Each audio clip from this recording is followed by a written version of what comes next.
Estiope. Everything you think you know about the Duggars just changed. A leak 60, Page Secret, a viral 9, Sister and photo, and a confrontation between Jill and Jim Bob that was years in the making. We are breaking down the 40-minute viral news that is breaking the internet. You aren't ready for what happened inside the big house. There is a fire in their eyes that we weren't allowed to have. Jennifer and Jordan are quieter, observing everything like hawks. They see the cracks in the system. They see that the perfect life we were sold on TV didn't always lead to happiness. They are questioning the umbrella of authority in real time.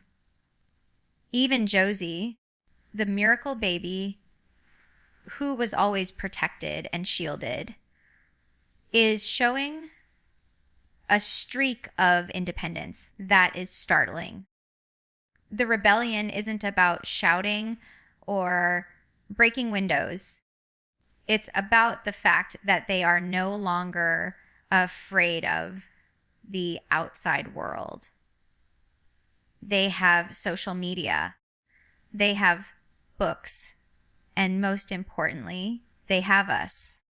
They know that if they ever decide to walk through those front doors and never look back, they have 4 or 5 houses across the country where they will be welcomed with open arms. I realized that my father's greatest fear wasn't the media or the critics. It was the influence the older sisters would have on the younger ones. And he was right to be afraid. We are showing them that you can love God without the legalism, and you can love your family without losing your soul. As we all sat together later that night, I saw Josie wearing a pair of modern earrings, a small but defiant departure from the strict traditionalism of the past. My mother looked at her, and for the first time, she didn't offer a correction. She just looked away. The rules are crumbling, not because they were attacked from the outside, but because the next generation simply stopped believing in them. The younger sisters aren't just following in our footsteps. They are preparing to forge their own paths, and I will be right there to catch them if they fall. If Jana is the anchor and Jill is the pioneer, then Jessa has always been the pillar of the Duggar image. For years, she was the one who stayed closest to the family's original vision. But as I watched her this Christmas, holding her 6th child, little Edward, I saw a version of Jessa that the cameras never captured. It was a version that felt more human, more tired, and far more honest. Jessa and Ben now have 6 children under their roof. In the world of reality TV, we were taught to present motherhood as a seamless, joyful duty, always smiling, always organized. But standing in the kitchen of the big house, Jessa looked at me while trying to soothe a crying baby and manage 3 toddlers at her feet. And She didn't give me the TV smile. She gave me a look of pure exhaustion. It's a lot. Jinger, she admitted quietly, once the kids were finally settled, sometimes I feel like I'm just trying to keep my head above water. That was the reality check I wasn't expecting.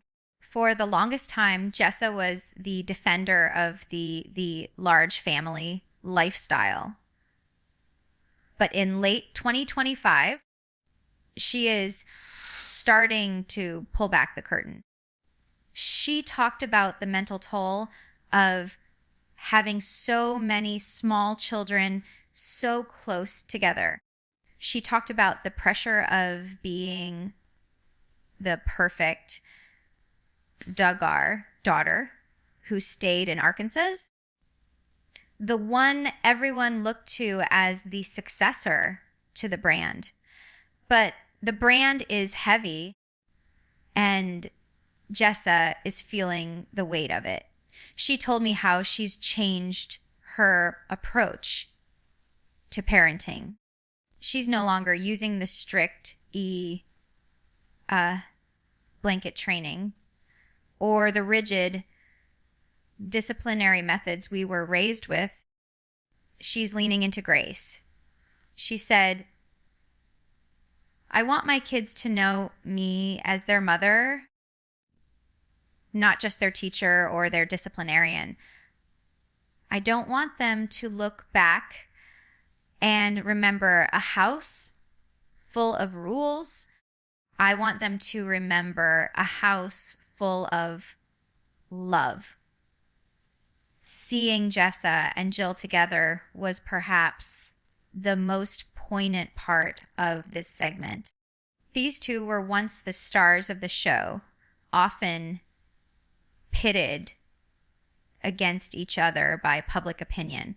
But as they sat together, swapping stories about sleepless nights and the challenges of raising kids in the public eye, the old rivalry was gone. Jessa was asking Jill for advice, real advice, not just spiritual platitudes. The most profound moment was when Jessa looked at her 6 children and then at the big house around her. She realized that she is the last one of the older girls still trying to make it work within the shadow of Tontatown. But even she is creating boundaries. She's choosing which traditions to keep and which to discard. Jess's reality check is a powerful lesson for everyone watching. Even those who choose to stay, even those who choose the traditional path, are finding that the old way of doing things isn't sustainable.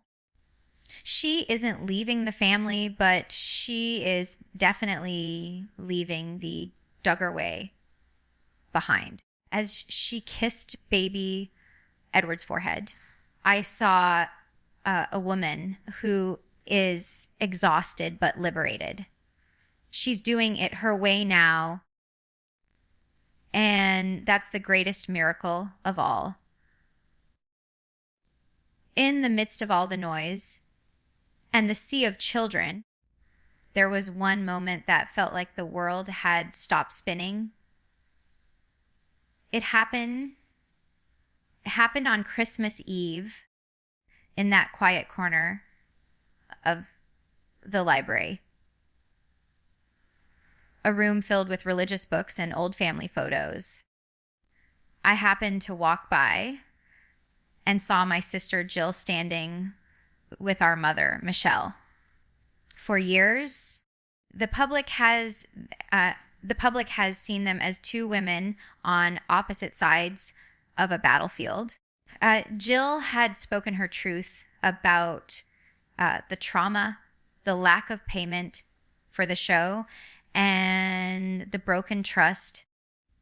My mother had remained mostly silent, standing by my father's side. Many people thought a bridge between them was impossible, but Jill didn't come to the big house this year to fight. She came to heal. I watched as Jill reached into her bag and pulled out a small, unassuming gift. It wasn't jewelry or something expensive. It was a simple, handcrafted leather journal, but it wasn't empty. Jill had spent months filling the first few pages with her own handwriting. She handed it to Mom and said, "I wrote this for you. Not for the cameras, not for the world, but for us." I saw my mother's hands tremble as she opened it. Inside were not accusations, but memories. Jill had written about the small things, the way Mom used to sing to her when she was sick, the way she taught her to sew, and the moments of genuine love that existed before the fame and the cameras took over. But the most powerful part was the letter at the very beginning. Jill told her, "I have spent a long time being angry, my mom, but I realized that holding on to that anger was only hurting me. I forgive you, not because what happened was okay, but because I want us to have a future." My mother, who is famous for her gentle, soft-spoken TV persona, finally broke down. This wasn't a choreographed cry for the show. These were the tears of a woman who had realized the cost of the walls she had helped build. For the first time in my life, I saw Michelle Duggar look at Jill not as a rebellious daughter, but as a woman who had outgrown her. They sat there for a long time, just holding each other. No one else was in the room. No cameras were recording. This was a secret gift, a private reconciliation. It was a moment of grace that defied every rule our family was built on. My father's system was built on honor and authority. But Jill brought something much more powerful: forgiveness. Seeing that interaction changed something in me, too. It made me realize that the long-awaited return wasn't about returning to the old ways. It was about bringing our new, healed selves back to a broken place. Jill's gift was a message to all of us that the past doesn't have to be a prison. As they walked out of the library together, eyes red but faces calm, the atmosphere in the entire house seemed to lighten. The big house had always been a place of secrets, but that night, a secret of love and forgiveness was the most powerful thing in the building.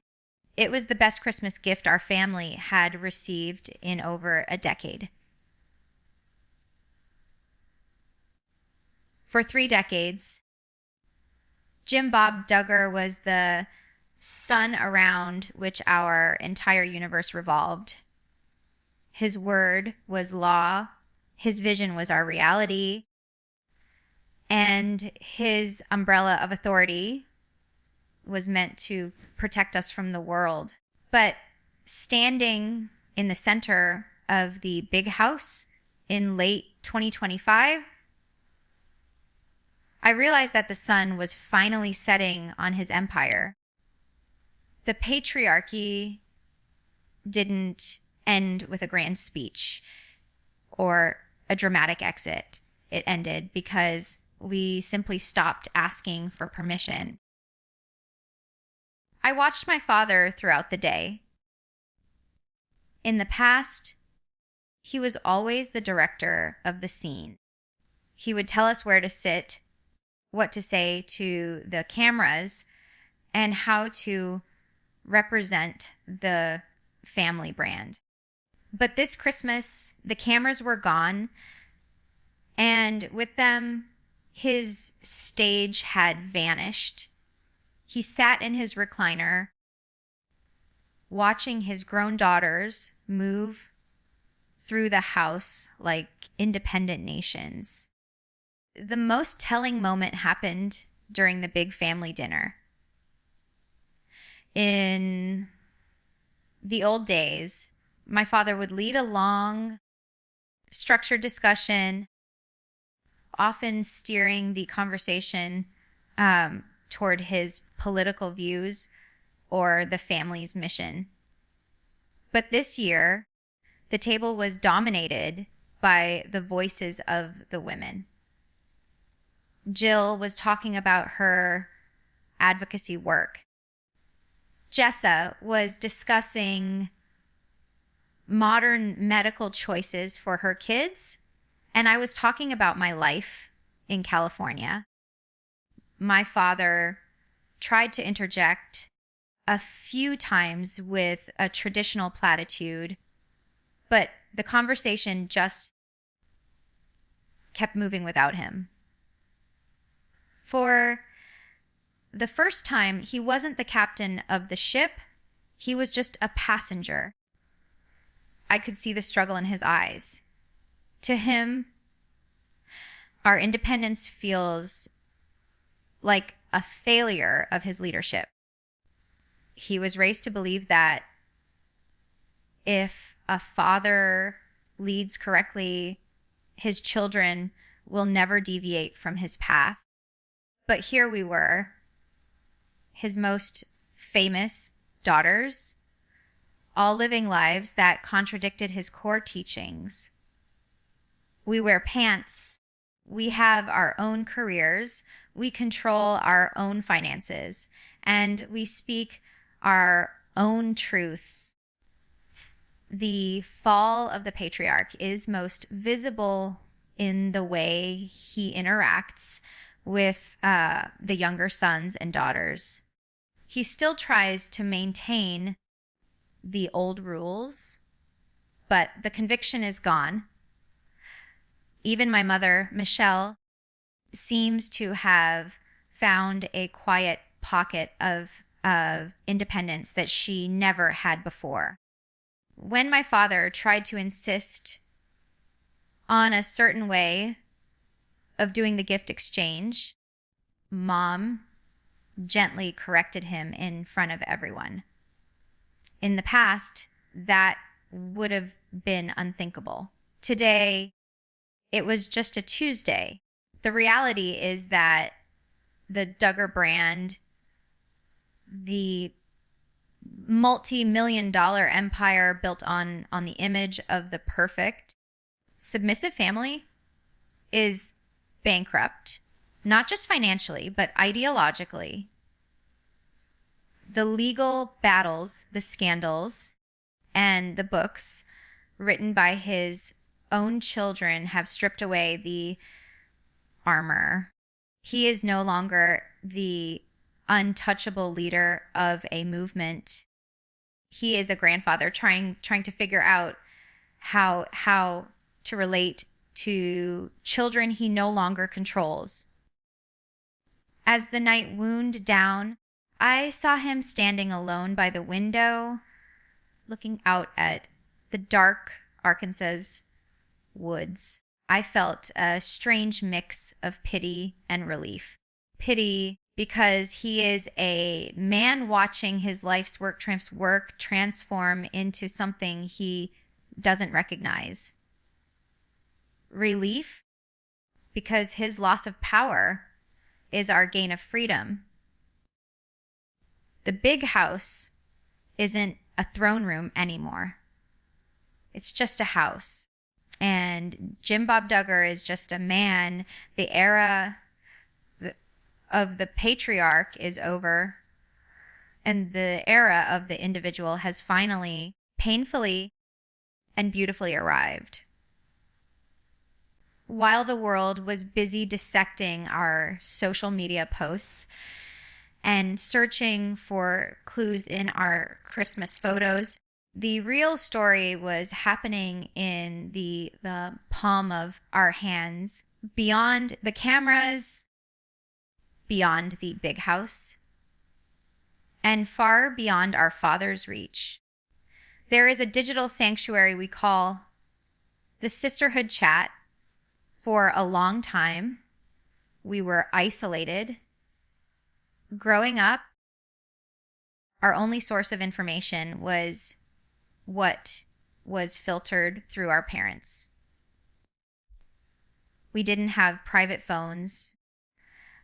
We didn't have unsupervised internet access. But in 2026, the walls have been replaced by wireless signals.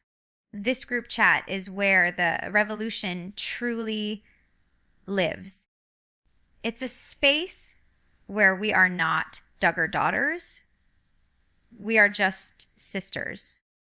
As we sat around the living room this Christmas, I noticed something. Every few minutes, a phone would buzz and a smile would spread across someone's face. We were sitting in the same room, yet we were having a parallel conversation in the chat. It's our way of checking in, of saying the things we can't say out loud in front of the patriarch. In this chat, there are no taboo topics. This is where Jill sends us links to resources about mental health and religious trauma. This is where I share my journey of finding a new church that focuses on grace rather than legalism. This is where Jana, even before she moved to Nebraska, would vent about the weight of her responsibilities. It's a place of radical honesty. The most powerful thing about the hidden group chat is the protection it provides. When one of us is feeling pressured to conform to the old ways, the other 8 are there to remind her of her strength. It's an invisible support system.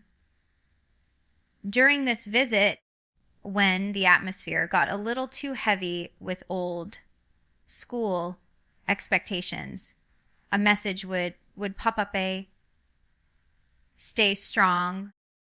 You don't owe anyone an explanation. I remember a specific moment on this trip. One of the younger sisters was being questioned about her future plans in a way that felt very interrogative. I saw her hand tighten around her phone. Suddenly, her screen lit up with a message from Jessa, who was sitting just 10 feet away.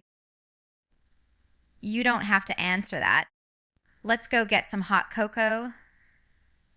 This digital bond has effectively dismantled a divide and conquer strategy that many authoritarian systems use. We are no longer silos. We are a network. My father knows the chat exists, but he's not invited. He knows we talk, but he doesn't know what we say. That lack of access is perhaps his greatest frustration, because information is power. And for the first time, he doesn't hold it. The hidden group chat is the modern day version of whispering in the laundry room, but on a global scale.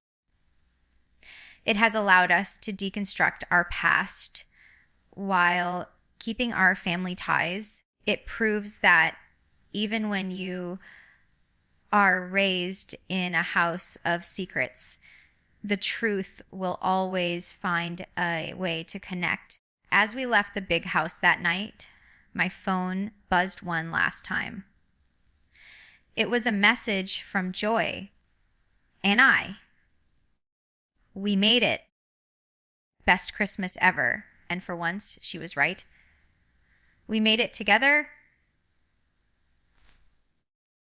For years, the world saw my mother, Michelle, as a woman of infinite patience and unchanging smiles. She was the face of the deal, submissive wife, always standing a step behind my father, always agreeing. And Bill Gothard started, and always maintaining that soft, gentle tone. People often wondered if there was a real person behind that persona, or if she had simply become a reflection of the system. But this is Christmas in late 2025. I saw a side of her that I never knew existed. I witnessed what I can only call a silent transformation. It wasn't a loud declaration or a public break from tradition. Instead, it was in the way she looked at us. In the past, when we would challenge a rule or express an independent thought, Mom would usually respond with a scripted religious verse to bring us back in line. But this time, she just listened. I remember sitting with her in the kitchen late one night after the kids were asleep. The house was finally quiet. I started talking about my life in California, not just the happy parts, but the hard parts of deconstructing my faith and dealing with the public's perception of our family. I expected her to be defensive of the big house legacy. Instead, she reached out, took my hand, and said something that stunned me. Jinger. She whispered, "I'm glad you're living a life that is truly yours." I didn't always know that was an option. In that moment, the mask slipped. I saw a woman who had spent 40 years carrying the weight of 19 children and a global brand, often at the expense of her own voice. I realized that my mother is also a survivor. She's navigating her own journey of aging and reflection in a house that is slowly becoming empty. For the first time, she wasn't just the mother, she was Michelle. I noticed her making small, quiet changes in the way she runs the household. She's no longer the strict enforcer of the old manuals. She's allowing the younger girls more freedom than we ever dreamed of. She even started reading books that weren't on the approved list from years ago. Books about grace, healing, and the complexity of family, the most profound shift was her relationship with Jill. After the secret gift from segment 11, something in Mom seemed to break open. She no longer looks at Jill with the sadness of a mother who lost a daughter to the world. She looks at her with the pride of a mother who raised a woman strong enough to stand on her own. My father still tries to maintain the old image, but Mom is no longer his echo. She has started to develop her own opinions, her own hobbies, and her own quiet way of supporting us. It's a silent rebellion, one that happens in the quiet moments between breaths. She's staying in the marriage and in the house, but her spirit is no longer confined by the walls. As I watched her laughing with Jana about the new baby, I realized that Michelle's transformation is perhaps the most courageous of all. We had the chance to leave and start over. She is staying and transforming from within. She is proving that even in your late 50s, after a lifetime of being told who you are, you can still decide to become someone else. The gentle Michelle is still there, but she's no longer a character in a show. She's a woman finding her own peace, one quiet Christmas at a time. We loaded our bags back into the SUV to head to the airport. I took one last look at the big house. For decades, this building was the center of a dynasty, a brand that promised the world that if you followed a certain set of rules, you would have a perfect life. But as the sun rises on 2026, that dynasty is officially over. And honestly, it's the best thing that ever happened to us. The 2026 manifesto isn't something written on a piece of paper. It's written in the lives we are now living. It's a manifesto of individual freedom over collective performance. We have realized that being a family doesn't mean having to be a monolith. We can love each other without agreeing on every theological point. We can support each other without having to submit to one human authority. This trip changed everything. I came back expecting to find a house stuck in the past, but instead, I found a family in the middle of a massive, messy, and beautiful transition. The Duggar name will always follow us, but it no longer defines us. Jill is the voice for the silenced. Jana is the queen of her own new world. Jessa is the mother redefining grace in the trenches. And the younger sisters, they're the future, untethered and unafraid. As Jeremy and I drove away, I didn't feel the old heavy weight in my chest. I didn't feel like I was escaping again. I felt like I was simply going home, to my actual home. A home built on honesty, not a TV script. A home where my children can grow up to be exactly who they are meant to be. The world will keep talking. The tabloids will keep searching for scandals. But they are looking for a show that has already been canceled. The real story isn't about 19 kids and counting anymore. It's about 19 individuals finding their way in a big, complicated world. The lights of the mansion faded in the rearview mirror.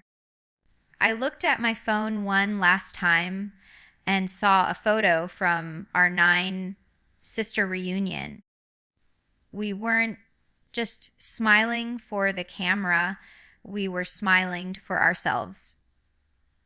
We survived the dynasty, we survived the cameras, and we survived the secrets.